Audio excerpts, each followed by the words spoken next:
喝蜂蜜水到底對健康有什麼幫助？很多人都有喝蜂蜜的習慣，把它泡成水喝蜂蜜水。邱醫師其實也蠻喜歡喝蜂蜜水，夏日炎炎，有時候呢運動後非常熱非常渴呢，泡個蜂蜜水來喝一下，冰冰涼涼的，非常舒暢爽口。蜂蜜對健康的效益呢有好有壞，有些研究甚至發現了有負面的影響。蜂蜜就是糖，長期大量喝的話呢，還是會增加血糖、血脂、血壓跟發炎反應。我們以為說蜂蜜的相關產品都一樣健康，其實答案是蜂蜜沒有你想象中那麼好。但是蜂王乳跟蜂膠呢，對健康是真的有幫助。健康加財富，知足就是福。節目開始之前，邱醫師呢想先問大家一個問題：你有沒有喝蜂蜜水的習慣？如果你有喝蜂蜜水的習慣，請在下方留言區裡面打1；沒有這種習慣的，請打0。我們看看留言的比例可以知道說有多少人有喝蜂蜜水的習慣但是今天邱醫師要講內容呢，不管你喝不喝蜂蜜水，对你都會有幫助大家一定要把節目看到最後。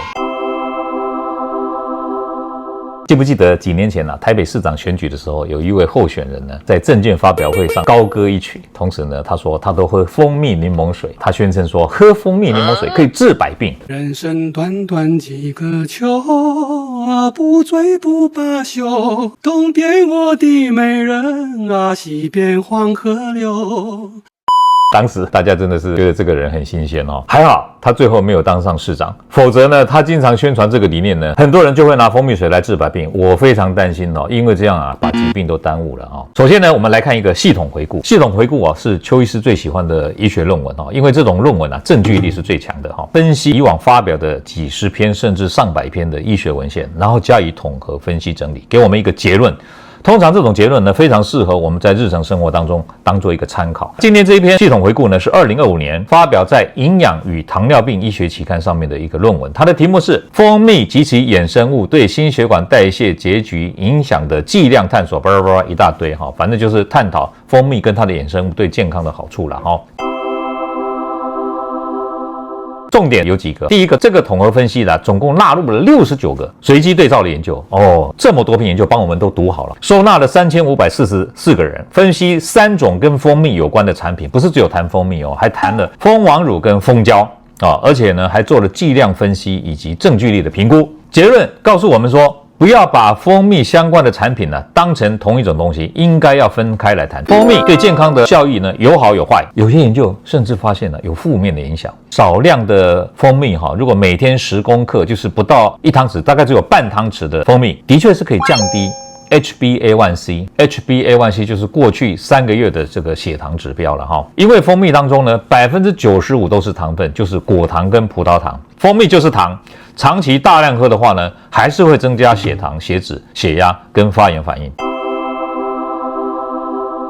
第二個呢是講這個蜂王乳，他說蜂王乳呢反而是比較有健康效益的，因為蜂王乳的確是可以降低血壓、降低血脂、降低血糖，改善胰島素抗性，可是它的效果不是很強有一點點效果。第三個，蜂膠呢是他認為目前最有潛力的相關製品，因為文獻研究顯示說蜂膠可以降血糖、改善發炎、有抗氧化的效果，可以改善肝功能，而且呢它有明顯的劑量相關的反應，也就是說劑量越高效果越好。這篇論文給了3個臨床上的建議，可以當作生活的指標。蜂蜜不等於健康食品這篇論文直接講明，蜂蜜就是糖，長期大量喝的話呢，還是會增加血糖、血脂、血壓跟發炎反應。第二個呢，蜂膠有健康效益，吃的量要夠，每天要超過1700毫克以上才有臨床效果。蜂蜜可以吃，你可以把它當成糖的替代品，可是呢，不要把它當成降血糖的食品。當你同樣需要這麼多的糖分的時候，你不要用蔗糖，不要用果糖，你直接把它換成蜂蜜。同樣的熱量底下呢，你可以吸收蜂蜜當中的一些維生素、氨基酸、礦物質，還有其他的微量元素、多酚類的抗氧化劑。但是呢，你還是要記得它的成分當中95%都是糖，吃多了還是會有糖分带來的高熱量的風險。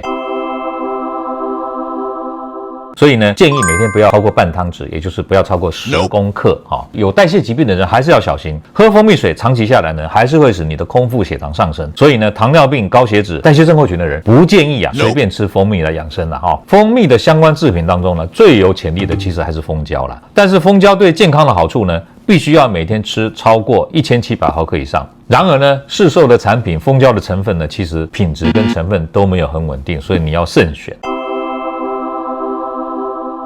這篇研究呢，打破了我們很多的迷思，包括第一個迷思，我們以前一直認為說蜂蜜比糖健康很多，對吧？可是這篇論文告訴我們說，其實蜂蜜對健康的影響跟糖差不多。第二個迷思呢，我們以為說蜂蜜可以降血糖，其實呢，